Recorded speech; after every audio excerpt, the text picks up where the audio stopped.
This will serve as a transition to a story that I ran into at Breitbart yesterday. It's an opinion piece by Robert B. Reichhhh.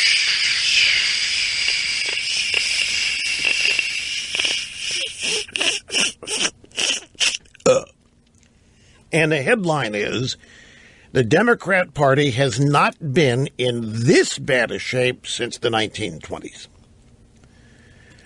Actually, this is not an op-ed. Robert B. Reichhhh was on, I guess, this week on ABC.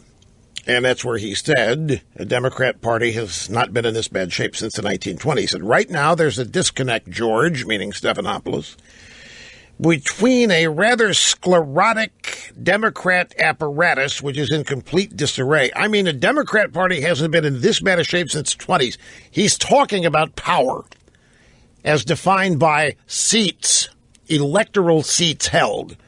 They are in bad shape. They hold fewer seats today than in the 1920s. That's the last time it was this bad. It's a situation, a position they're unaccustomed to. This has been brought about by a mass, huge uprising at the grassroots among a specific group of people the Democrat Party told to go pound sand, white, working-class voters. Democrat Barack Obama specifically is the architect of this decline, and one of the primary elements was an electoral campaign decision to abandon the white, working-class, traditional Democrat voter in favor of a giant coalition of every minority group on the face of the earth. They've been reading the demographic shift numbers, and they thought as soon as this election, last November, would be the election where the voting power represented by white working-class Americans, white middle-class Americans, would finally be dominated. And they were wrong, and they were wrong big time. So now Robert B. Reichhhh on TV warning them about it. And he was asked how Tom Perez, more on this guy, the new chairman of the Democrat National. Did you hear what Trump said? They rigged the election again at the Democrat National Committee. They rigged it again. Bernie's guy never had a chance. Bernie's guy is Keith Ellison. I really wanted that what's her name? I wanted the woman who promised that if she were the new chairman, that she'd never, ever utter anything to white people ever again.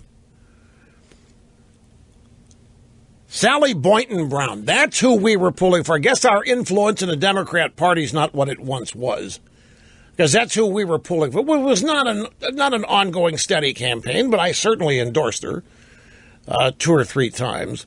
But it came down to this Perez guy. This Perez guy is a former Secretary of Labor. He is a dyed-in-the-wool militant progressive activist. And he's now running the Democrat National Committee. Reichhhh said about asking if Perez can turn the party from a vast fundraising machine into a movement. Well, it hasn't been done before very easily. You remember the Vietnam War days, we had a huge uprising, but the Democrat Party had nothing to do with that, said Secretary Reichhhh. He said, the thing that worries me most of all, if you look at the problems inside the Democrat Party, they have a lot to do with the same sort of populist uprising we're seeing across the country, including the Trump campaign. I'm going to tell them what happened. You know what? And I have no worries. These people are not going to pay attention to it. They'll hear it. They might even process it and think about it, but they will automatically reject it because it comes from me. So don't worry. I'm not going to tell them the way out of their mess. I'm going to tell them why they're in it. They will not be able to chart the way out. They're digging a deeper hole for themselves, even as we see. I know it doesn't look like this in the media. It looks like the left wing is winning and dominating, and Trump's over here whimpering and barely hanging on. And, folks, it's the exact opposite of that. Donald Trump is roaring. Donald Trump is moving at full speed with his side of the equation. He's trying to bring the Republicans in Congress along. He had a huge meeting a party last night with the governors, a speech to the governors this morning.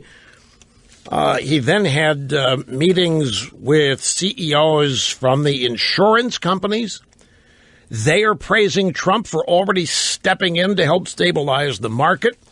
This business of the governors and Obamacare, it's going to be a little bit more problematic than Trump thinks, but I don't doubt he'll have a way to deal with it. But let's take a brief time out. We'll come back and continue.